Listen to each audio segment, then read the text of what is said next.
Hi, and welcome to Education Policy. What I want to do with this initial video is just to give you a little introduction to some of the technology we'll be using in class this semester, talk about what the course is, and get you started with the introductory discussion. So first, let's just talk about the technology. We're going to be using the course website um, that's connected to my main course website for the educational policy class. And it's laid out the same as any course I've ever taught. So if you've ever taken a course with me before, everything we're doing today will look very familiar to you. When you first click into the course website, you'll notice that right in the middle are the assignments and readings for the particular week that we're in. So I'm always refreshing that on the main site, and it's under the heading course schedule. So you'll see what we're doing leading into this week, and then to the right of that, you'll notice that there's a video weblog box, and so that's where this video appears, and it's also going to be where each week when I contribute new video blogs like this, that's where it'll go. Also, sometimes I bring in videos from outside sources, and if I can, I'll link it there also. And below that are the video archives. The video archives are a collection of all the videos that I've used in class that have appeared at some point or another in the video blog. So if there's something that you remember from a video that you want to go back and see, they don't disappear just because I refresh the video blog box. They'll always be there for you to click on and take a look. And then going back to the middle of the page on the bottom, there's a box that's for course links. And there will be a link there to the syllabus. There's a link there to a document that talks about how we'll be graded on discussion board activities throughout the semester and other important information that you'll need. You can click onto those hot links there, and it'll take you where you need to go. Now, we'll be using that course website as the main portal for what we're doing in Ed Policy, but we're also going to be using a discussion board that is linked off of that main website. And each week, we'll have course discussions that will ask you to respond to an idea or to a question or to reflect on something that we read or maybe a video that we watched. And then after you've had that initial post, I'll have directions that ask you to come back after what we call the turn. The turn is a specific time and day that I designate where a discussion moves from people giving their initial ideas to the conversation starting where you respond to each other's ideas. And the turn is really important that we not get ahead of it or that we not ignore it and get too far behind. The turn exists so that we can continue to have a social learning experience together even though we're doing this at a distance. And so by respecting the turn, you're allowing everybody to have an opportunity to get their initial thoughts out. So for all you experienced teachers out there, think of that as virtual wait time. And then it also provides a framework for when you can join back in and get involved in that conversation. And having those time frames allow you to have the flexibility to come in and leave those conversations as it fits your very busy schedules. But it also provides a finite bracket around those conversations so they just don't go on and bleed into the next week or into the next conversation, which is also important because it's important that we have expectations for managing our own schedule and managing the course material. The very first conversation I want us to have is simply an introduction to yourself. So you'll introduce who you are, what you do, and what it is that you want to do, but also to talk about your ideas related to education policy. So I put a very specific question into the instructions for the introduction thread.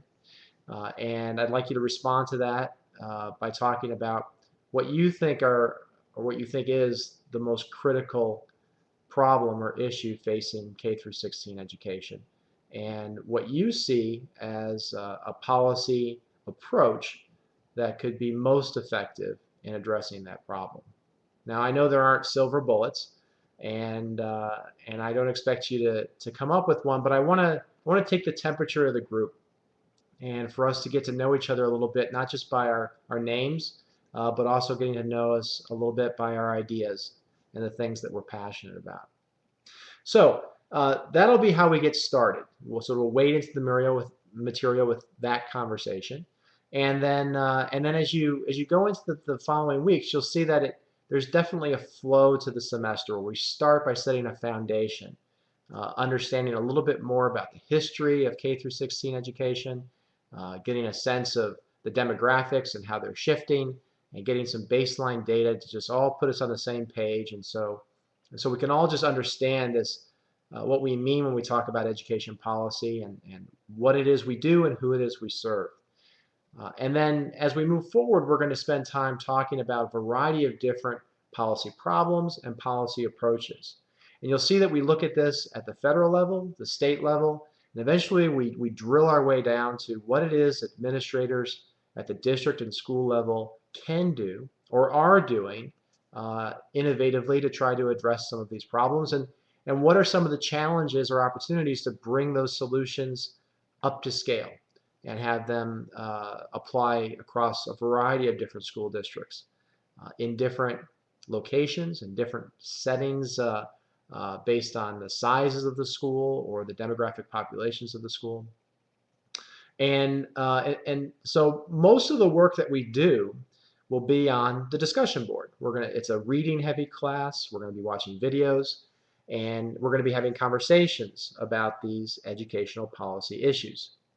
In the end, there is one capstone project that comes at the end, and it's very similar to the question I'm asking you to address in the beginning, which is to identify a core policy problem and to identify what you think might be the best solution to that problem. The difference is that you'll have had the course under your belt and all these readings and videos and all these conversations, and it doesn't have to be the same problem or the same issue, but what we're hoping is that your ideas will evolve and you'll be able to incorporate some of what we've learned in class this semester and bring that to bear on a problem that you think is critically important and that you're passionate about trying to address. So that's the course in a nutshell. As you get started, some of your very first goals are going to be to go through the course readings for the upcoming week and make sure all the links are working for you and you have access to the web materials from the computer you're going to be using, and also to register for our discussion board. So you'll have to go to the discussion board link off the home page and ask for permission to join the group. I'll grant you that permission, and then you'll dive right in, starting right away on your introduction and answering that first question that I gave you for the week. If you have any questions or problems along the way, feel free to post them on the discussion board by starting a new thread, or simply send me an email if you're not on the discussion board yet, and I'll do my best to help you get off to a good start this semester. It's the first time I've taught this class here at the University of Arkansas. It's a relatively new class for me, but I have taught it at other universities in the past, and I have a lot of passion for this course. I'm excited about teaching it. I'm excited about hearing some of your ideas. One of the things that I want to keep in mind is that even though we're not meeting through Illuminate, and even though we're not meeting in person, this is intended to be a social learning class. And so it's important that you've brought your best ideas to that discussion board each week, and that those discussions are substantive. Now, to help you with that final piece, that discussion board being substantive, I've prepared a document that you'll see off the main course website, which is how will I be graded on the discussion board.